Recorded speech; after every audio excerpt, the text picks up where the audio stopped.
Olá, estudantes da primeira série! Nesse vídeo nós vamos falar sobre notação científica. Acompanhe aqui comigo, por gentileza, meus queridos. Quando a gente fala em notação científica, não podemos esquecer de falar sobre grandeza de classe.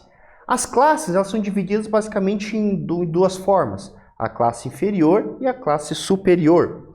Nesse caso aqui, eu estou representando uma classe superior, certo?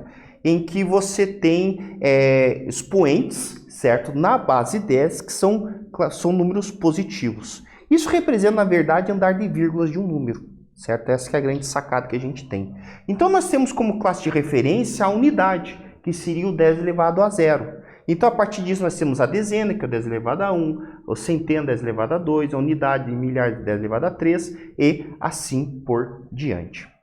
Depois, nós temos aqui as classes inferiores, que seriam os números, certo? Abaixo da unidade, que seriam daquela nossa classe de referência, que seriam com os expoentes negativos, certo? Então, nós vamos ter aqui, por exemplo, o 10 na 0, que é a nossa referência, ele tem o décimo, o centésimo, o milionésimo e assim por diante, certo?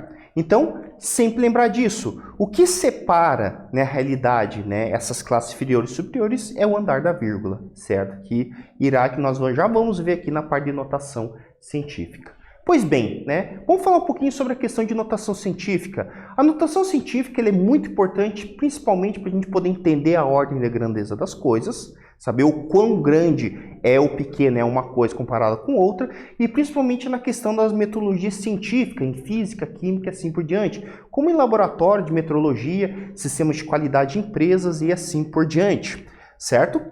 Para a gente poder entender um pouquinho melhor essa notação científica, eu trouxe um exemplo para vocês. Eu quero vir aqui representar, tá, esse número aqui, 0,00084783, que representa uma medida de espessura de um fio de cabelo, certo? Na unidade de metros.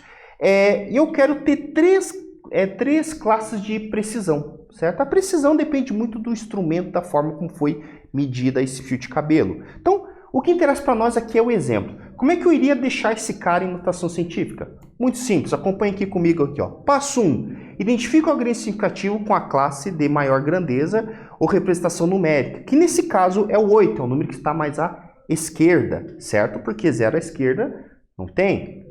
Passo 2. Desloque a vírgula para a direita do algarismo mais significativo, identificado passo 1, e conte quantas casas foram puladas até a mesma, certo? Então, observei o passo 1, qual é o algarismo, e fui contar quantas casas até chegar no caso do número 8, que nesse caso foram 5 pulos, e como andou à direita, representa negativo.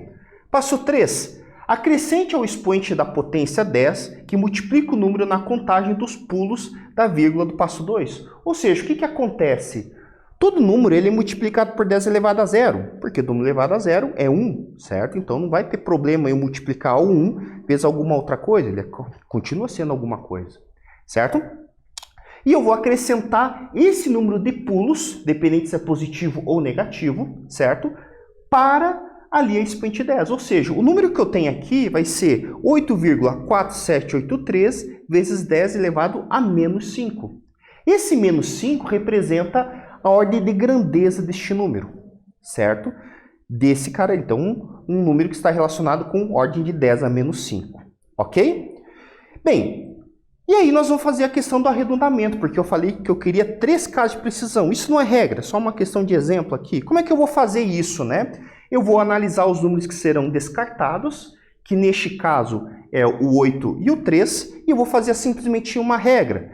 Se esse número descartado, analisando do inferior, ele for maior que 5 ou menor que 5, ou igual a 5. Se for menor, descarto o número, passo para o próximo. Se for maior que 5, descarto o número, acrescento mais 1 ao antecessor. E se for igual a 5, eu vou adicionar 1 se o antecessor for algarismo ímpar. Então, nesse caso, eu vou ter aqui 8,4783 vezes 10 a menos 5.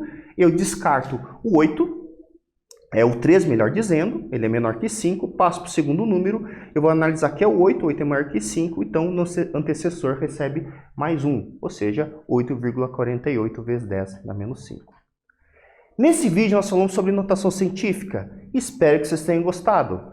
Até breve!